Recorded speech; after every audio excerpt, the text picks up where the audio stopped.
மறுபடியும் 250 அப்படின்னு சிஎஸ்கேவின் இந்த ஆர்ஆருக்கு அகேன்ஸ்ட் தோல்வியை ஆர்சிபி மற்றும் மும்பை இந்தியன்ஸ் மற்றும் ஆர்ஆர் ஃபேன்ஸ் இப்படிதான் ரசிச்சுட்டு இருப்பாங்க. ஒன்றும் இல்லை 2 இல்லை 7 வருஷம் ஒரு ஜென்ம சனின்னு சொல்லுவாங்க. சிஎஸ்கேக்கு ஜென்ம சனி தான் பிடிச்சிருக்கு சேசிங்கை பொறுத்த வரைக்கும்.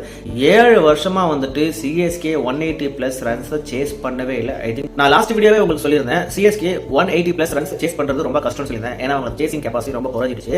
அது இந்த மேட்ச்லும் தெரிஞ்சுதுங்க. ஸோ ஆல்மோஸ்ட் வின் பண்ற மாதிரி இருக்கும், வரும் ஆனால் வராது, அப்படிதான் வந்து மேட்சை கொண்டு போனாங்க. ஸோ ராஜஸ்தான் ராயல்ஸ் கையில் இந்த மேட்சை சிஎஸ்கே கொண்டு போய் மறுபடியும் நழுவு விட்டாங்க.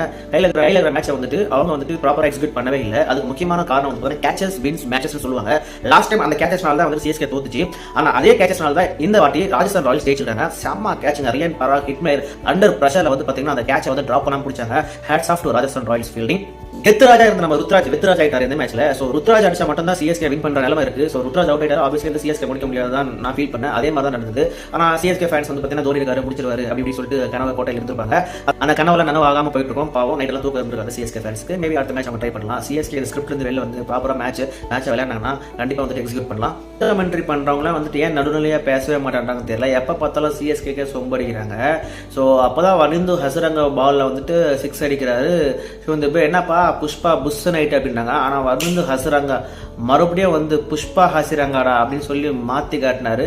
பக்கா விக்கெட் 6 அடிக்க விடுறாரு. 6 அடிச்சதுக்கு அப்புறம் மறுபடியும் வந்துட்டு அவரோட எக்ஸாக்டான அந்த பர்ஃபெக்ட் டெலிவரி போடுறாரு. விக்கெட் விடுதுங்க. 4 விக்கெட்ஸ். வனிந்து ஹசிரங்க ஒரு முக்கியமான பர்சன் அந்த ராஜஸ்தான் ராயல்ஸ் வந்து மேட்ச் வின் பண்றதுக்கு. மற்றும் ஜோஃப்ரா ஆர்ச்சரை நம்ம புகழ்ந்தே தேர்ன மும்பை இந்தியன்ஸ் ஜோஃப்ரா ஆர்ச்சரை ஒழுங்கா யூஸ் பண்ணிக்கவே இல்லை. எந்த வித்தாங்கன்னே தெரியல. சும்மா ஜிக்குன்னு பால் போகுது, காத்துலேயே போகுது. காத்து தான் வீசுறாங்க. ரச்சின் ரவீந்திரா தொடவே விடல. இன்க்ளூடிங் வந்துட்டு ஜோஃப்ரா ஆர்ச்சர் பால் தொடவே விடல. சும்மா 13 டாட் பாலுங்க.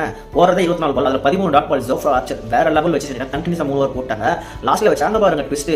ஜோஃப்ரா ஆர்ச்சர் தான் போடுவார்னு எதிர்பார்த்தா சந்தீப் சர்மா ரியான் பராக் வந்துட்டு அந்த ஒரு கட் ஃபீலிங் டிசிஷன் எடுத்தாரு.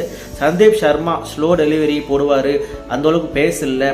வந்து பார்த்தீங்கன்னா தோனிக்கு அகேன்ஸ்ட் சக்ஸஸ்ஃபுல்லாக போட்டு அந்த டிஃபெண்ட் பண்ணி காட்டினாரு. இந்த வாட்டியும் வந்து பார்த்தீங்கன்னா பக்காவாக தோனிக்கு அகேன்ஸ்டாக எந்த ப்ரெஷர் இல்லாமல் கேப்டன் கூலுக்கிட்டே வந்துட்டு ஒரு கூலாக போட்டு அவரோட பர்ஃபார்மன்ஸை ப்ரூவ் பண்ணி காட்டினாரு. சந்தீப் சர்மா சூப்பராக வந்துட்டு ஃபைனலாக வந்துட்டு ஓவரை முடிச்சு கொடுத்தாரு. ஓவராலாக என்னோட கன்க்ளூஷன் வந்து பார்த்தீங்கன்னா சிஎஸ்கே பவர் பிளேலேயே அவங்க மேட்சை கோட்டை விட்டாங்க. இப்போ பவர் பிளேலே அடிச்சு ஆடவே இல்லை. ஸோ அப்புறம் எப்படி அவங்க அந்த 180+ சேஸ் பண்ண முடியும்? ஸோ அடிச்சு ஆடினா தான் வந்துட்டு பவர் பிளேல அவங்க சேசிங்கையும் சக்ஸஸ்ஃபுல்லாக பண்ண முடியும். ஸோ